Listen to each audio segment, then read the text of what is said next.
세계유산을 준비하는 북한산성 일부. 왜 축조되었나? 북한산 초등학교에서 북한산성으로 이동합니다. 북한산성은 언제나 그 자리에 있었습니다. 삼국의 격전장으로, 고려의 대몽항쟁의 증거로, 조선의 수도방어 기지로, 아름다운 풍광을 자랑하는 명승지로 우리의 수도 서울을 지키고 있었지요. 하지만 오랜 시간 동안 아름다운 삼각산의 경치에 무쳐 빛을 보지 못하였습니다.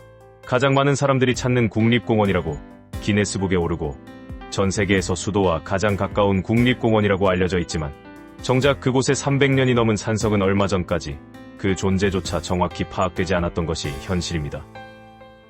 그런 북한산성이 세계유산 등재를 준비한 지 10년이 넘었습니다. 오르내리고 있습니다. 지금은 한양도성, 탕춘대성과 함께 추진하고 있는데요. 이번 영상에서는 북한산성을 함께 돌아보시면서 세계유산으로 등재될 만한 가치가 무엇인지 함께 생각해 보시겠습니다. 본 영상은 2024년에 촬영한 북한산성의 영상과 함께 2013년에 출간된 제 저서인 기네스북 북한산성은 국가유산 서적으로까지의 내용을 재정리해서 보여드리도록 하겠습니다. 1711년에 숙종의 명에 의해 축소된 최중화 선생이 함께 고양시와 서울시의 경계를 이루고 있습니다.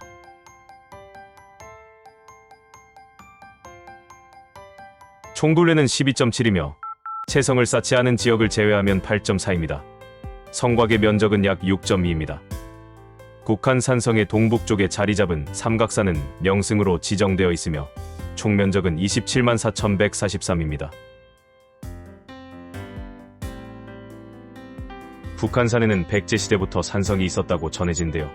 백제 계로왕 5년 132에 세워 백제가 수도를 하남 위례성으로 정했을 때 북방을 지키기 위해 북한산에 북한산성을 축성했다고 하는데 당시에 북한산을 가리키는 곳은 한수 이북, 즉 한강의 북쪽에 있는 산을 가리키는 것으로 추정됩니다. 광진구에 있는 아차산성에서 북한산성이라고 명문이 있는 기와가 확인되었거든요.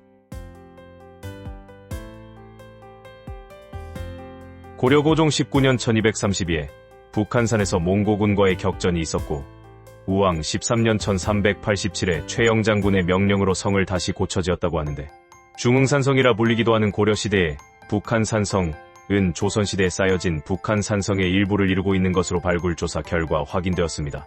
즉, 현재의 북한산성은 조선시대의 임진왜란과 병자호란 이후 숙종 37년 1711에 왕명으로 축성한 성입니다. 이곳은 북한산성의 하창지입니다. 하창지는 아래쪽에 있는 창고터라는 뜻입니다. 북한산성에 창고가 있었던 곳인데 2000년대 초까지 음식점들이 많아서 많은 사람들로 북새통을 이루고 있었던 곳입니다. 지금은 정화사업으로 상인들이 모두 산성 밖으로 이주하고 지금과 같은 깨끗한 모습을 유지하고 있습니다.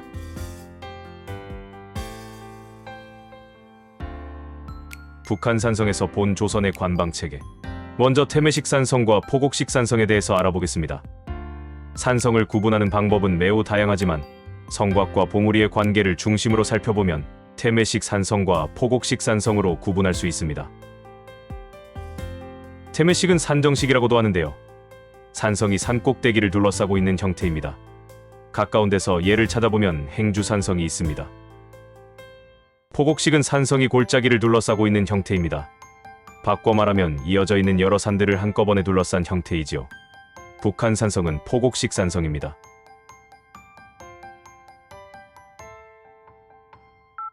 그렇다면 태매식과 포곡식의 차이는 뭘까요? 포곡식은 산꼭대기 하나만 사수하는 태매식에 비해 규모가 월등히 크고 만들기도 어렵습니다. 규모가 크니 사람들도 훨씬 많이 수용할 수 있을 것입니다. 1592년 임진왜란 당시 조선의 수도인 서울 당시의 한성은 인근의 주민들을 대피시킬 만한 대규모 성곽이 없었습니다. 대피성이 없는 상황에서 서울을 수복하기 위해 일본군과 격전을 치른 곳 중에 하나가 행주산성입니다. 겨우 3,000명 정도를 수용할 수 있는 규모를 가지고 있는 작은 태매식 산성이지요. 결국 일본군을 조선 땅에서 내보냈지만 조선의 입장에서는 고민을 할 수밖에 없었습니다. 조선 왕조는 수도 한양을 지킬 수 있는 방도를 마련해야 했지요. 이후 1624년에 남한산성이 축조되었습니다. 하지만 한양도성과 이어져 있지 않았고 주변으로 더 높은 봉우리가 있다는 약점이 있었습니다. 청나라에서 가지고 있던 홍위포로 산봉우리에서 공격하면 대안이 없었던 것입니다. 결국 병자호란 1636년 때 남한산성에 있었던 인조는 청나라 장수 앞에서 땅바닥으로 박치기를 하면서 비굴하게 항복하고 말았습니다. 결국 후대의 왕들은 한성에 사는 주민들을 대부분 수용할 수 있을 만한 크기의 성곽을 인근에 만들기로 하였습니다. 이러한 논의는 효종 때 시작되었지만 여러 가지 이유로 실현되지 못하다가 왕권이 강력해진 숙종대에 현실화되었고 그 결과물이 바로 북한산성입니다. 북한산성은 한양도성과 탕춘대성으로 이어져 있는 성으로 한양도성보다 작기는 하지만 대부분의 주민들을 수용할 수 있을 만한 크기로 축성되었습니다. 유사시에 방어력이 떨어지는 평지성인 한양도성을 떠나 쉽게 넘보지 못하는 북한산성으로 수도를 옮겨 항전하자는 계획을 세운 겁니다. 이렇게 평지성과 산성이 이어져 있는 것을 이성체계라고 합니다. 물론 이성체계가 한양도성과 북한산성에만 있었던 것은 아닙니다. 고대시대부터 평지의 수도를 정한 많은 국가는 이성체계를 채택하고 있었던 것으로 보여집니다. 그렇다면 숙종은 수도인 한성의 이성체계를 위해서만 북한산성을 축조한 것일까요? 이때 와봤어요? 숙종이 북한산성을 축조한 또 다른 이유는 예전에 왔었어요? 저기 때 그렇죠. 정신 없었는데.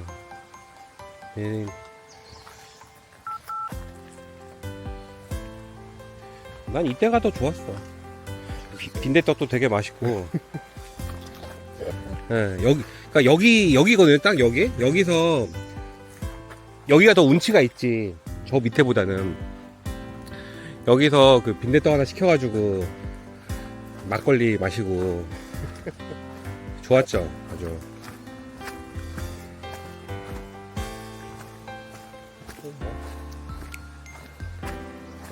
이제 그런 낭만을 추구하는 시대라기보다는 좀 이제 이게 바뀐 게 아닐까 싶은 추구하는 거. 이제 환경 보호에는 이제 좋죠. 지금이 참 여기 와서 그러니까 산에 안 올라가는 사람도 있었어. 그냥 여기가 네. 원래 다 가게들, 여기는 옷가게, 옷가게들 쫙 있고 그 등산복. 네. 저기가 여기랑 음식점이었는데.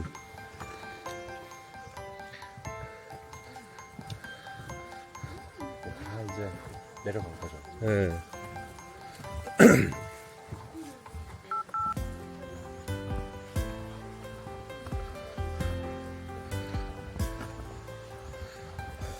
비가 오고 나니까 싱그럽습니다.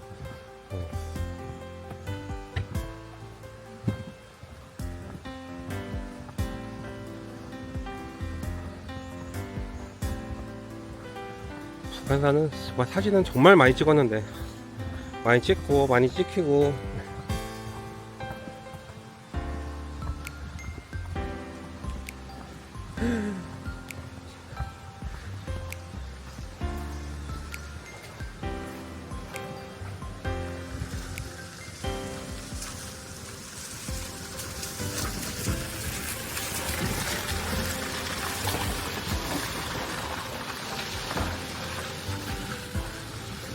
이번에 비 와가지고 벚꽃은 다 떨어졌겠다. 네. 어우 근데 이 장면을 하나 담고 가니까 뭐요?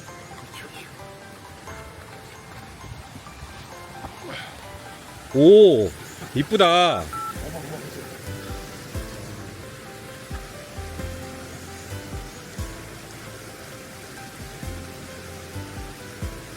오늘 최 선생 바쁘신 거 아니야?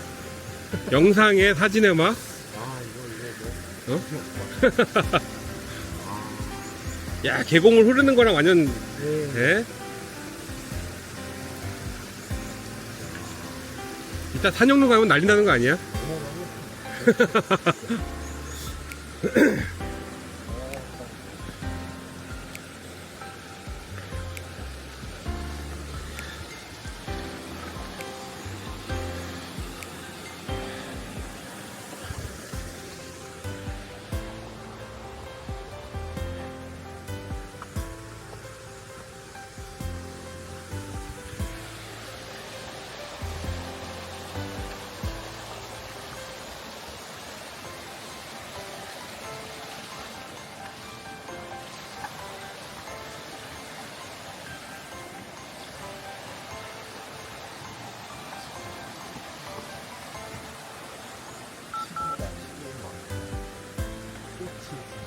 예.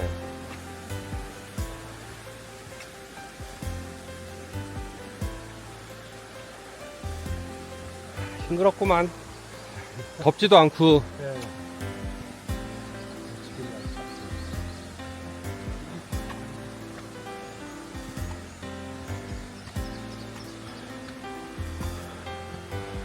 의상봉에 안개가 쫙 껴가지고 너무 멋있네.